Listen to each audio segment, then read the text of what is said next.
Hello viewers, I'm at JD Wetherspoons today at the Benjamin Satchwells in Leamington Spa. Now, for my Australian and American friends that don't know what a Wetherspoons is, it is the UK's biggest chain pub. No matter which town you go to in the UK, you will find a Wetherspoons. And they all have the same furniture, they all have the same menu, all the food tastes exactly the same, whether you're in London or I don't know, Edinburgh. All the beer's the same, it's all the same price. No matter which town you go to, you will find a Wetherspoons. But this one's called the Benjamin Satchwells, and well, it got me thinking. I've been doing a history channel about this town, and the real life Benjamin Satchwell, he single-handedly, well, double-handedly, well, he was with his mate, William Abbots, or whatever the plural for single-handedly is, put the town on the map. And it wasn't because he was selling this. No, in 1784, he was selling this. Now, records of Leamington go all the way back to the Domesday Book, where it was just known as Leamington, a farm by the River Lem. Original, as names go. But this town has been known for its spring water ever since the Roman times, and up until 1784 this town had a well. Well, back then it was just a sleepy little village. Leamington Priors it was known back then. It was owned by the Kenilworth Priory,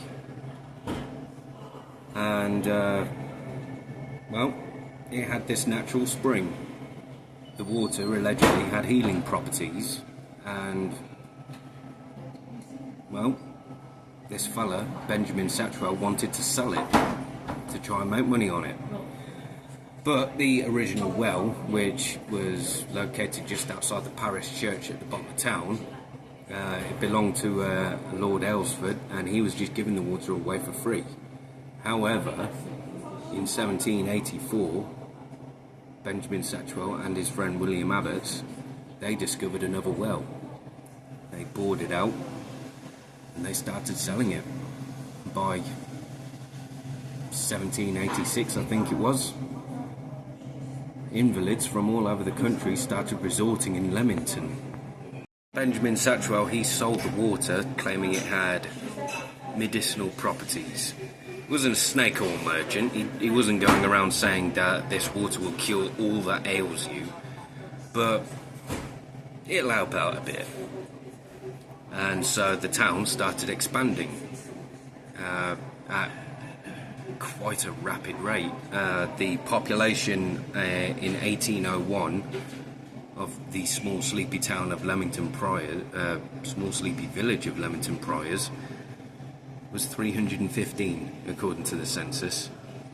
100 years later it reached 26,888.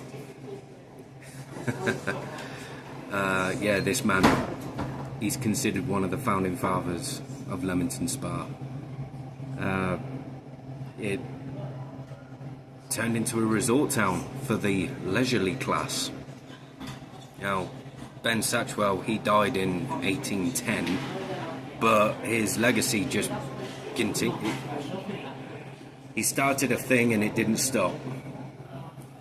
Snowball rolling down a hill turned into a huge avalanche, from 315 people back then to 51,323 in the 2021 census.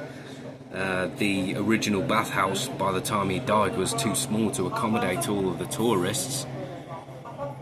So the royal pump rooms and baths was built in 1814 to accommodate them. And in 1838, Queen Victoria visited the town. She partook in the miracle waters of the town, and well, she had such a good time in town that she gave us the royal prefix, and the town was renamed Royal Leamington Spa. And its popularity as a tourist town, because it was a spa town, thanks to Benjamin Satchwell's discovery, meant that we got a train station put in the 1840s, and people from all over the country just flocked in. Popularity of the town during the Spa years necessitated the need for hotels to house all of them tourists. The most impressive of which being the Regent Hotel at the bottom of Leamington.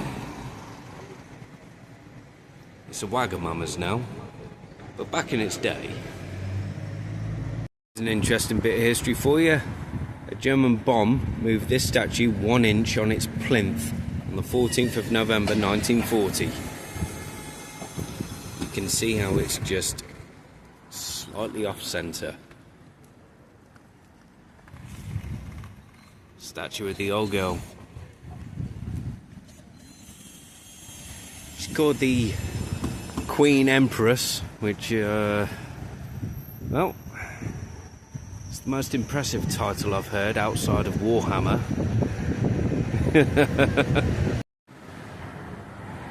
And here we are at the bottom of town. Royal pump rooms and baths.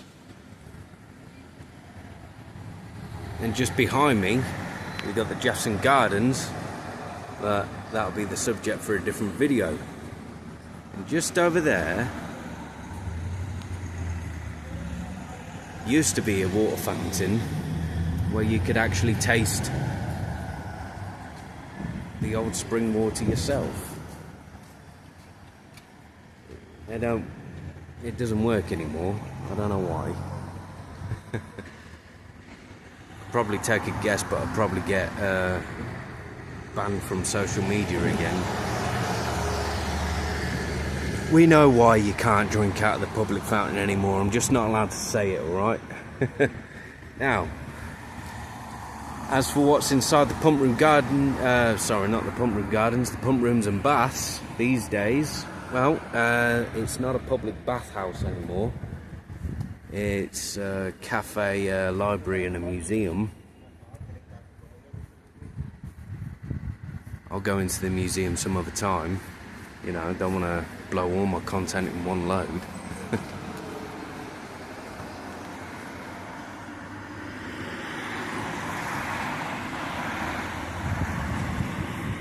The site of the original well, the Aylesford well, was located down here by the parish church, but it was demolished and replaced by whatever the hell that even is. And here, just outside the church, is his final resting place, Benjamin Satchwell, who, among many other charitable acts, founded in the year 1806 the Leamington Spa charity, which I read entitled people to 5 shillings a week, which excellent institution developed into the present Warnford Hospital, AD 1902. Well, I was born in that hospital and it was demolished 2 years later. Apparently the mess I made couldn't be cleaned up. Yeah, this one was an interesting one to research. Digging into it, I realised what my friend Bob Telford said regarding a different subject, that you have an embarrassment of riches. There's just so much history in Leamington that, well, I just really don't know where to start, don't know where to tackle it, so I figured, screw it, let's start with the beginning. The founding father, or one of the founding fathers, Benjamin Satchwell. So, I've gained a deeper appreciation of my hometown. Proud of my hometown now, actually. You know, the fact that we impressed the Queen so much on her holiday that we got the royal prefix. I got many opinions on the current state of affairs, but Well, this isn't a politics channel, so I'll keep my mouth shut. Anyway, I hope you've learned something from this video. I learned a hell of a lot.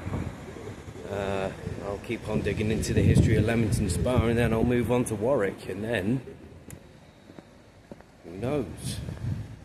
I mean, my motorbike's out of action right now. Shouldn't be too big of an issue. Kenilworth's just down the road, and that's got loads of history. So, I don't know. We'll see where it goes. In the meantime, thanks for listening. God bless. Before I go, this street, classic example of what houses used to look like in Leamington. Now I know the old argument, modern day houses, they all look the same. Well, yeah, olden day houses used to look the same as well. I mean, look. However, would you not rather want to live in one of these? Oh, I sure as hell would.